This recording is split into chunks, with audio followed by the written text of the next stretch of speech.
Una semana fácil para el comercio mundial. Durante los primeros días de la presente semana, Donald Trump ha anunciado una serie de incrementos de aranceles en el mundo y particularmente de lo que vamos a conversar ahora es de algo que nos afecta o nos podría afectar muchísimo, que es el anuncio por parte del primer mandatario estadounidense la imposición de un arancel del 50% sobre las importaciones de cobre. Obviamente esto provocó una alza histórica en el metal en los mercados bursátiles a propósito de querer tener ese metal, la atracción, el precio, antes de que ya tengan los efectos de estos aranceles. Vamos a conversar de inmediato en nuestro canal con Mauricio Carrasco, ahí está, sí, investigador de economía de la Universidad de San Sebastián. Mauricio, ¿cómo estás? Muy buenas tardes.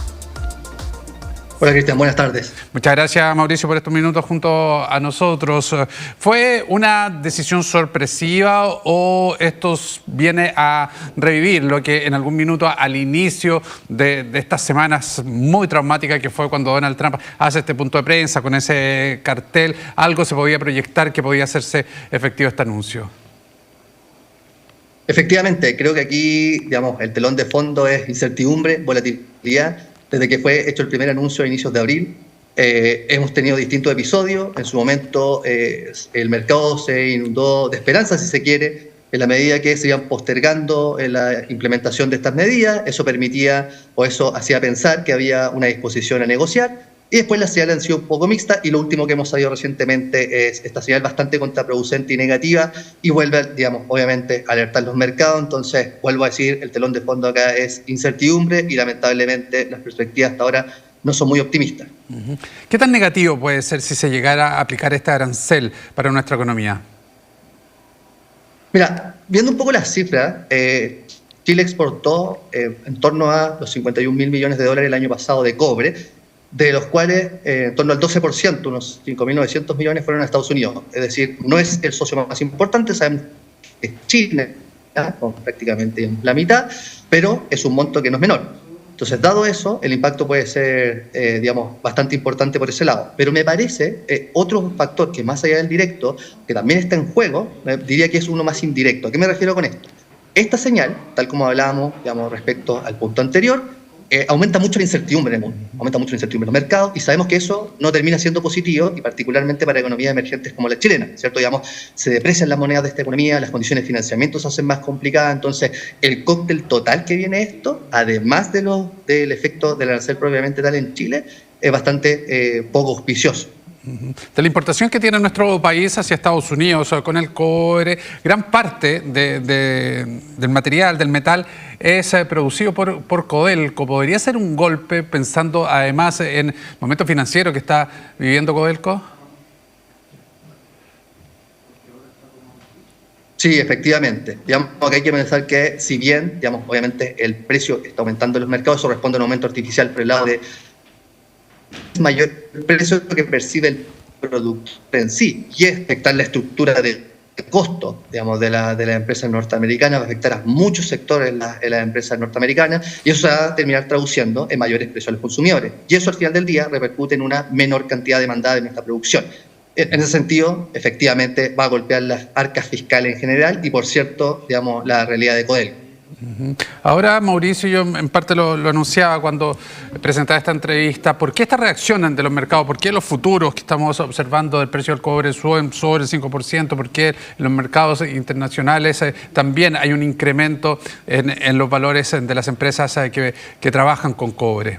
¿Cuál es la razón si se anuncian estos aranceles?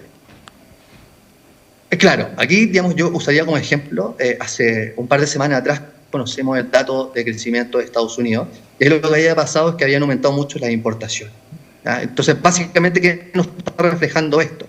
Las empresas, los tomadores de decisiones, lo que hacen es, tratando de anticipar lo que va a pasar, digamos, con el aumento de precio, tratan de aumentar su stock antes. Y esa mayor demanda lleva en el corto plazo a afectar de forma positiva, digamos, la cotización, digamos, del mineral, pero sabemos que esto a la larga, en el mediano plazo, en la medida que se ajustan las expectativas, se ajustan las decisiones de inversión, se ajustan las decisiones de consumo, esto, digamos, termina golpeando de forma negativa a la demanda. ¿Y qué tan complejo es para el mercado interno de Estados Unidos el que haya un incremento de aranceles de este tipo, considerando en lo que ellos usan el cobre, para qué lo usan el cobre? ¿Esto no puede, Mauricio, generar un efecto de alza de precios y que con ello un tema muy importante también en Estados Unidos y en todos los países, que aumentar la inflación? Efectivamente, creo que tú marcas un muy buen punto. Esto ya lo hemos visto con otros productos y digamos, como aumenta la estructura de costo en general, esto se termina traspasando a los precios finales. Y el cobre, al ser un insumo intermedio, digamos, un insumo básico de producción, golpea a muchas industrias, a energía, golpea a transporte, a metalurgia, golpea, digamos, a la construcción en general, y eso termina elevando los costos de construcción. Y ya lo hemos visto, lo vivimos muy fuertemente en el episodio reciente con el COVID. Cuando eso pasa, terminan subiendo los precios en general de la economía y, tal como tú señalabas, la Reserva Federal, que aún está tomando una postura cauta ante el posible efecto de los aranceles, incluso antes de saber lo que iba a pasar, digamos, o eventualmente lo que iba a pasar con el cobre, ya estaba reticente a bajar las tasas por el efecto inflacionario. Por ende, si sumamos este insumo a este cóctel, con mayor razón la Reserva Federal va a retrasarse más en bajar la tasa de interés en el país norteamericano. Cuando conocimos, Mauricio, esta ola de incrementos de aranceles dentro de las justificaciones que había por parte del presidente de Estados Unidos, bueno, una era que el resto de los países estaba ganando más que Estados Unidos como tal y eso había que equilibrarlo. Pero por otro lado también sostenía que muchas de esas empresas, él buscaba, el presidente de Estados Unidos, que llegaran al interior del país para generar un dinamismo en la economía, en el mercado laboral, producir desde ahí. Lo que es bastante difícil por lo demás, por las condiciones hoy día del mercado internacional. Pero ¿cómo se puede justificar, si es que hay justificación de ese anuncio, pensando en que hoy día Codelco no se puede trasladar a Estados Unidos, otra empresa minera que provee cobre a Estados Unidos tampoco lo puede hacer? O sea, no es una situación que uno puede decir, ya, ok, listo, nos vamos para allá y producimos allá, en un hipotético caso. Entonces, ¿cuál es el sentido que hay detrás de este anuncio?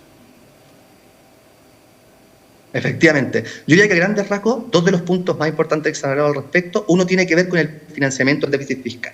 Sabemos que Estados Unidos tiene un problema a larga data con un déficit fiscal bastante abultado. Entonces, digamos, aquí surgía la pregunta por el lado del gobierno de Trump, ok, ¿dónde aplicamos impuestos para poder elevar los ingresos fiscales? Una forma es aplicar internamente, es decir, empresas, personas, y otro, digamos, es aplicar al resto del mundo. Y en este caso se decantaron por la segunda opción, y esto es un impuesto.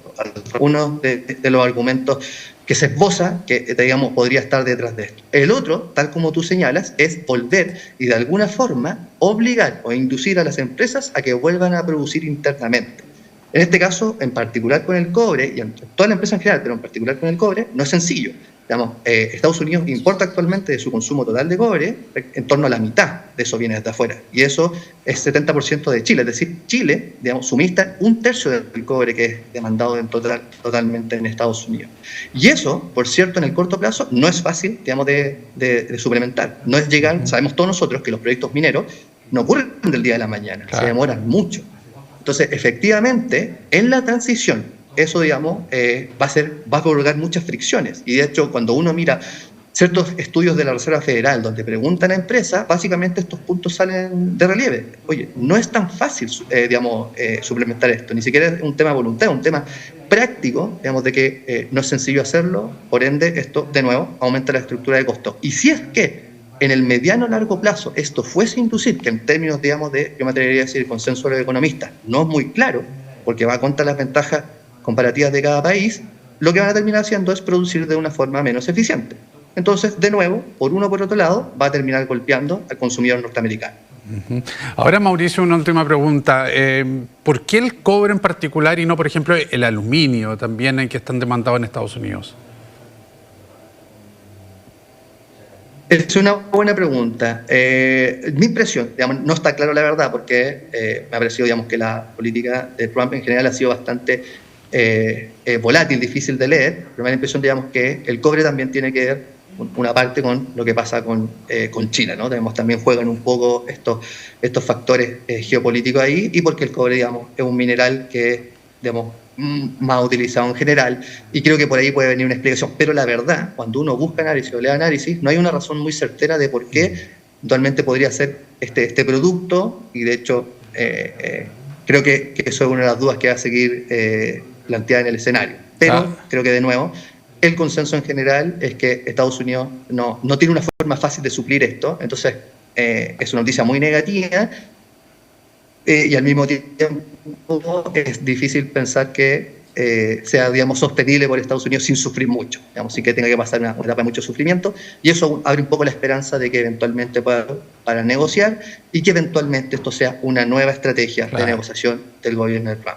Claro, se ha anunciado una fecha para la aplicación, finales del mes de julio, primeros días del mes de agosto. Y ahora sí, Mauricio, perdóname, la última pregunta. Esto, claro, uno lo vincula de inmediato con lo que pasa hace algunos días con la reunión del BRICS. Chile no pertenece, fue invitado, lo dijo también Donald Trump en su minuto, quienes vayan en contra de las políticas americanas van a tener algún tipo de sanción. ¿Se puede vincular a eso?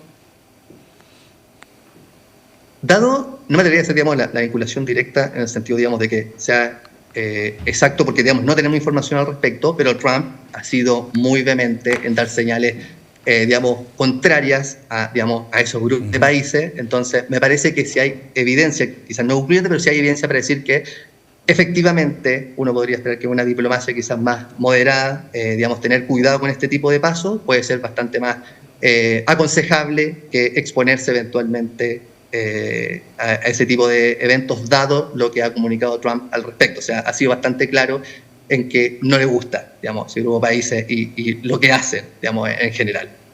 Muy bien, Mauricio Carrasco, investigador de la Facultad de Economía de la Universidad de San Sebastián. Muchísimas gracias por estos minutos, Mauricio, que te vaya muy bien. A ti, que estés bien. Nosotros seguimos avanzando.